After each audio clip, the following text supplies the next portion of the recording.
Okay, it's time for Raccoon Rambles. We're gonna go out there, we're gonna feed some wild raccoons, and we're gonna attempt to give them life coaching advice. If you don't know me, my name's Brendan, and I post a lot of nature videos, and I'm also a mental toughness coach.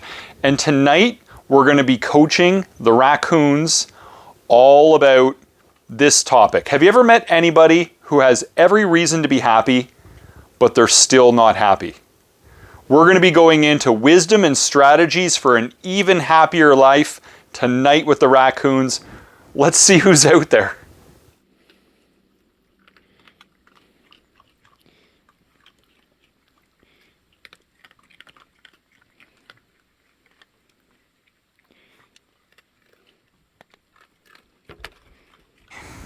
It's time for Raccoon Rambles.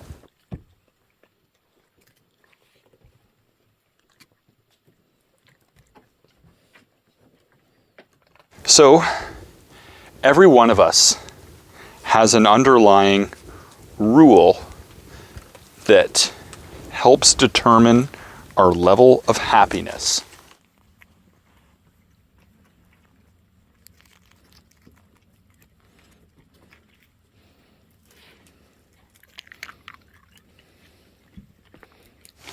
And if you don't know what your rule is, it means you're unconsciously being ruled by it. And that might not be a good thing. Do you want to know what your rule is?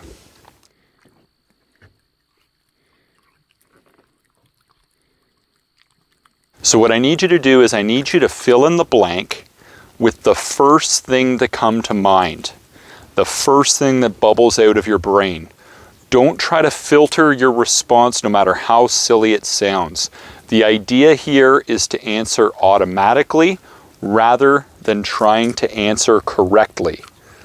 So I'm going to encourage you to participate with this. It's going to be very empowering, the information you're going to find here as it pertains to your happiness in life.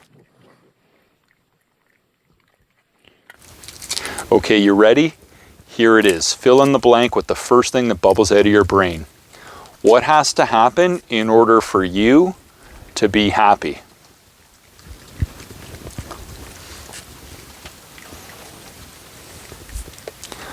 What does your brain tell you? How does it answer that question? What has to happen for you in order to feel happy?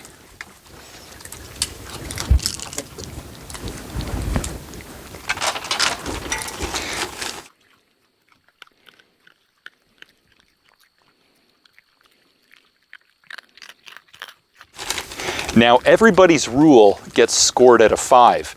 And you get to score your own rule at a 5 right now to see how empowering or disempowering it is. For point number 1, does this rule require anybody else besides you? Because if it does, it's not an empowering rule. So some examples of rules that have opportunities for improvement is if you say, other people have to positively recognize me. No point. You require other people. If you say, I have to feel needed by other people, no point. Once again, it's disempowering. Or if you say, my family has to be happy and healthy, no point. If it requires anybody outside of you, your happiness, no point on that. It's disempowering. It's not going to be reliable.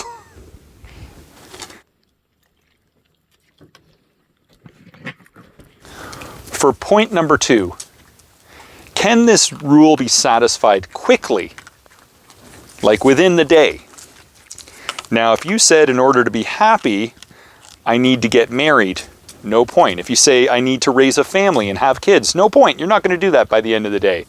If you said I need an annual increase of 10% on my salary, no point. You won't be able to achieve that by the end of the day.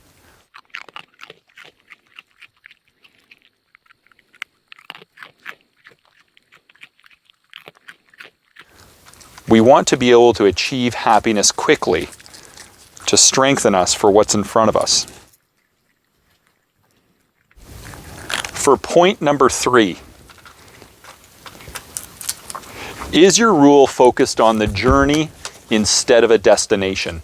So if you said, I need to win $1 million, Hey, inner peace. Come on. If you said, I need to win $1 million, no point. That's an achievement. That's an outcome. If you said, I need to run a marathon, no point. That's an achievement. That's an outcome. If you said, I need to get a job, that's also no point. We need to have it focused on the journey, not a destination. If you said, I need to graduate school, no point.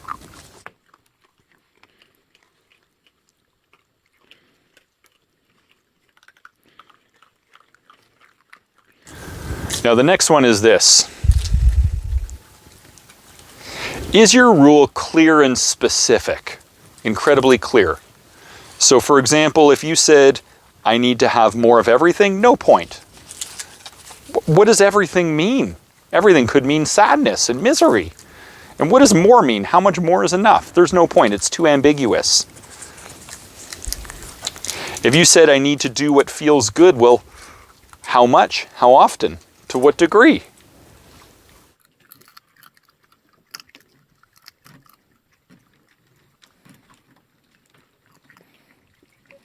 And for the final point, point number 5.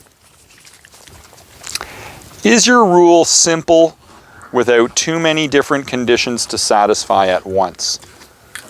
So just like one simple little thing or two simple little things. Because if you said, I need to be free of back pain, my kids have to not be fighting, I have to bench press over 200 pounds and be making over 100,000 a year, no point. There's just way too much involved there. One thing goes wrong and the rule is not going to get satisfied.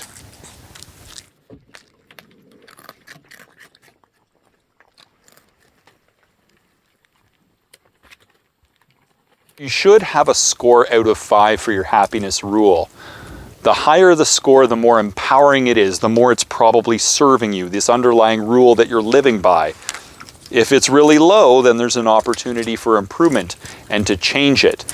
And we will get to how to change it and upgrade it to something that's really going to help you live a happier life.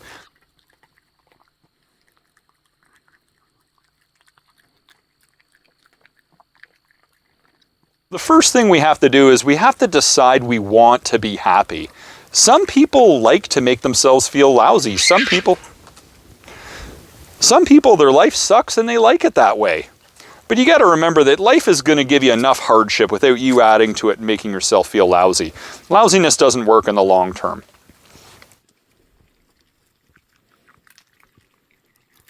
So gratitude is one of the best paths to happiness. Research has even shown this. So if we decide we want to be happy, one of the quickest ways to do that is to cultivate greater gratitude.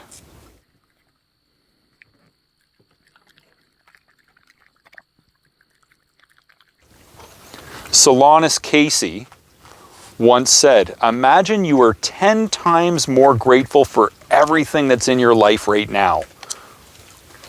Imagine you were 10 times more grateful for everything that's already in your life. What would be the best possible outcomes of that?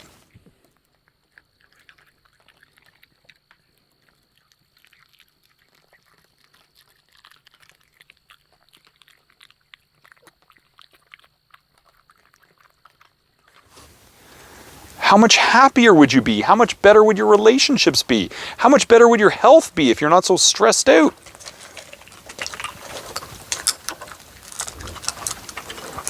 Imagine being 10 times more grateful.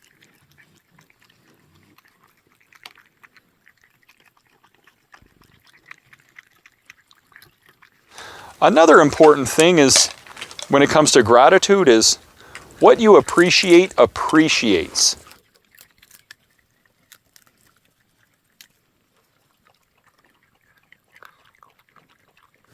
So focus creates reality for us.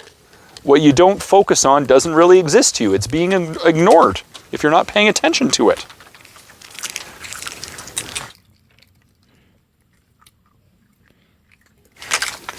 What's the point in being blessed with more if we're ignoring our current blessings?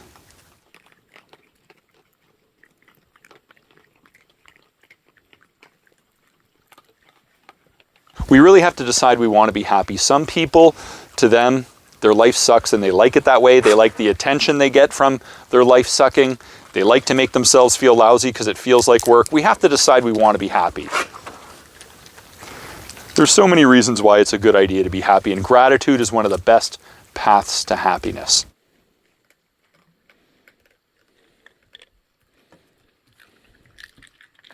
Epicurus once said that a fool's life is empty of gratitude. Very important statement. Let's think about ingratitude, because if we don't focus on gratitude, what do we get in return? We get ingratitude. And why is that a bad idea? Have you ever met anyone that you do so much for them and they just don't appreciate it? How much fun was it to be around that person that doesn't appreciate all you do for them?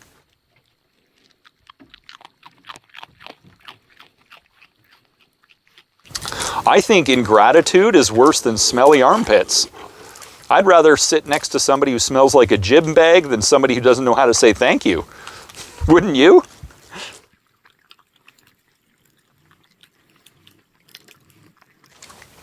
We should be at war with ingratitude.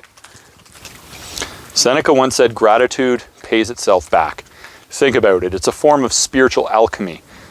The minute you decide to focus on gratitude, think about how much better you feel about everything going on.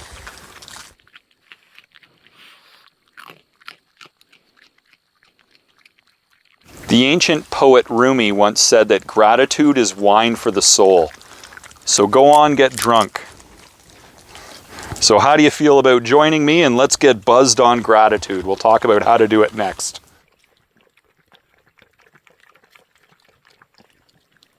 So how can we be grateful? Well, we can focus on life's joys as one aspect of our gratitude, the events that we enjoy, the simple pleasures, the flowers, the things in nature, the entertainment available to us. We can focus on modern day conveniences, but we don't want to just say I'm grateful for modern day conveniences. When we're specific, it has more power. We can say I'm grateful for like heating and air conditioning, and I'm grateful for indoor plumbing and electricity, and I'm grateful to have like a phone and internet and TV and a car. We can focus on food that we enjoy, but don't just say I'm grateful for food. Don't just say I like pizza. Get specific. What kind of pizza do you like? Maybe you like pepperoni pizza. Maybe you like pizza with pineapple. Do you like pizza with pineapple? Does pineapple belong on pizza? What do you think? You could say I'm grateful for watercress sandwich or whatever that is.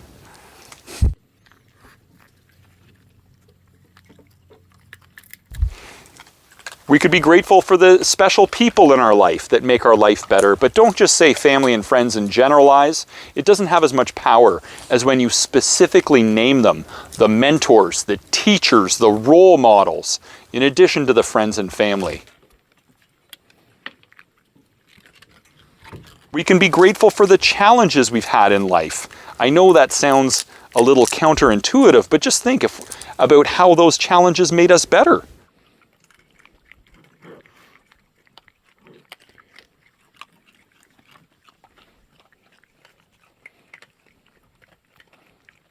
Let's try a practical example of this. By some accident of birth, you and I were born human, but by the same accident of birth, being here on planet Earth, we could have been born a raccoon, like one of these guys. So let's see if we can come up with 10 reasons why we're grateful we're not born a raccoon. Okay? Help me out in the chat here.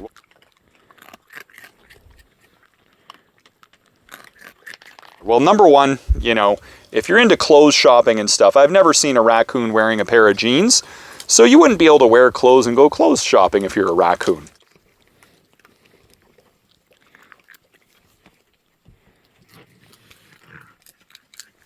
Another thing is, they got a bad reputation. People think that these animals are a walking disease. They're very misunderstood. Imagine people called you a walking disease. Are you afraid of the dark? Because if so, raccoons are nocturnal. You'd be afraid all the time. And you'd have good reason to be afraid, because a raccoon's life is like a game of hide and seek with people and other animals that are trying to harm you. And raccoons don't get to travel like we do. The only traveling a raccoon does is in some cage when somebody removed them from the attic. And these poor fellas, I mean, we got a whole family of them right here. In the wild, they tend to only live 3 years. Okay, so imagine everyone you cared about is only going to live for 3 years. Like, this is their entire family. This is their everything. 3 years is all they survive. They're not called trash pandas for nothing, you know? Typically, for a raccoon, fine dining involves dumpster diving. Human trash is raccoon treasure.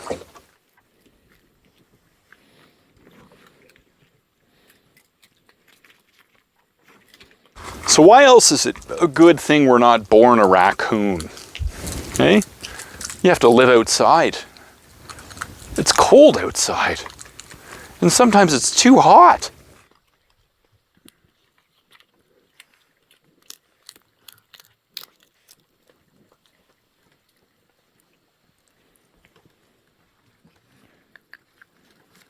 You never get to watch Star Wars, Lord of the Rings, Back to the Future, or any of those classic 80s movies, Goonies, Never-Ending Story.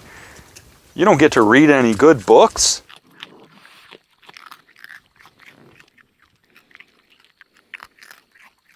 There's so much of life that these little guys miss out on. So, throw into the chat the other reasons you can think of why it's good we're not born a raccoon. But did you notice how thinking about our life in this way and all of the opportunities we have for joy in our life and all the conveniences kind of makes life a little sweeter? Now I know what Rumi was talking about with all that wine talk. The more we do this, the more it just creates a little bit of a divine ecstasy to realize how blessed we really are.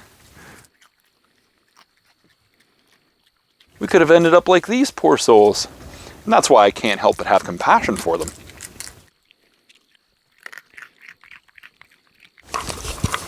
So now we have an opportunity to come up with a new happiness rule for you. We get to come up with something that can be solved all by yourself, that can be solved quickly, something that's focused on the journey and not a destination, something that's clear and specific so you can actually hit it like a target, and something that's simple without too many different conditions to satisfy. So I'm going to give some examples, and you can pick one of these examples because these are all 5 out of 5, or you can come up with something on your own. Here's number 1. Option number 1. Try this on like trying on clothing. See how it fits for you. In order to be happy, I just need to find a way to appreciate the moment. That's it. It's very simple. It's very clear. We can do it quickly. It doesn't require anybody else. And it's focused on the journey.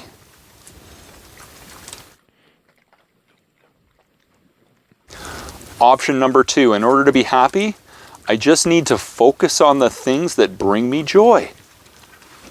That's so simple and so easy, and there's so many different ways to do that. I could think about sloths that make me happy, you know? I could think about funny animal videos. I could think about some past successes or how far I've come in life. I could think about the people I really care about.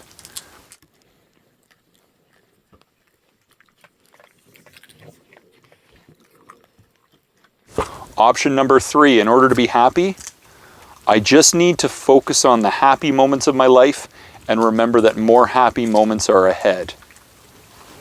That's it. It works. When we relive our happy moments, it helps us re-experience the happiness.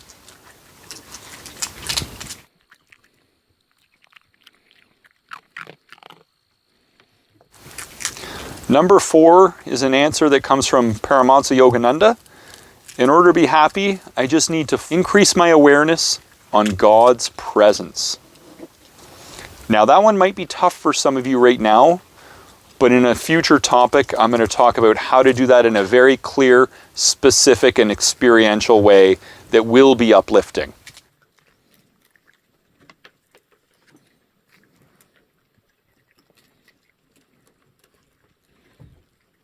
So, if you didn't do so well with your first happiness rule, you can upgrade with one of these that are 5 out of 5, but here's the key, you have to memorize it. If you don't memorize it, it's not locked into your subconscious. So you might want to think about repeating it to yourself, maybe when you're going for a walk, maybe when you're in the shower, putting it as a screensaver, make it a reminder. Think about how you might memorize that new rule so that that's what's in your subconscious mind. So that just naturally you're a happier person and you have a quicker path to happiness. We want to make happiness accessible to you because it helps you do virtually everything better in life and enjoy life even more. And it's a gift to those you care about because everybody you love, they're happier when you're happier, aren't they?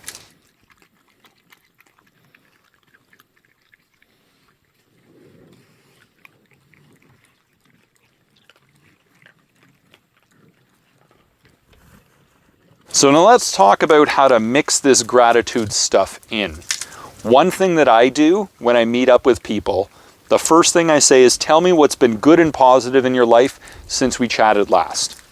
What this does is it starts the meeting and conversation with gratitude. It also trains people to exercise those gratitude muscles, and it just starts with a good positive connection for us to begin. What's been good and positive since we chatted last? Come here.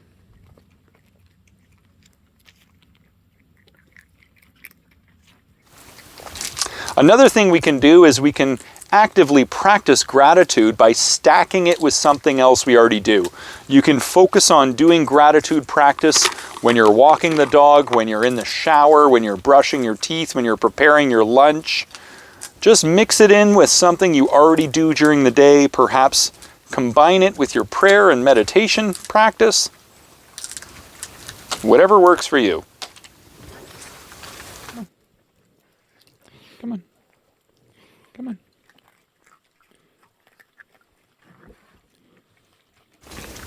Another thing you can do that my friend Bima does is when you have a dinner table, everyone's all around the dinner table, just start off by everyone says something they're grateful for before you eat your meals.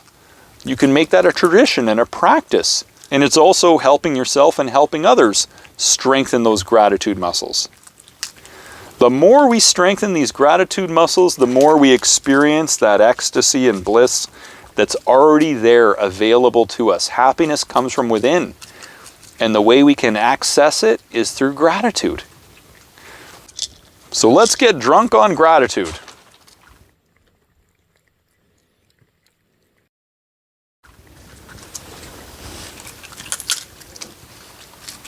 Guys, when did you poop up here?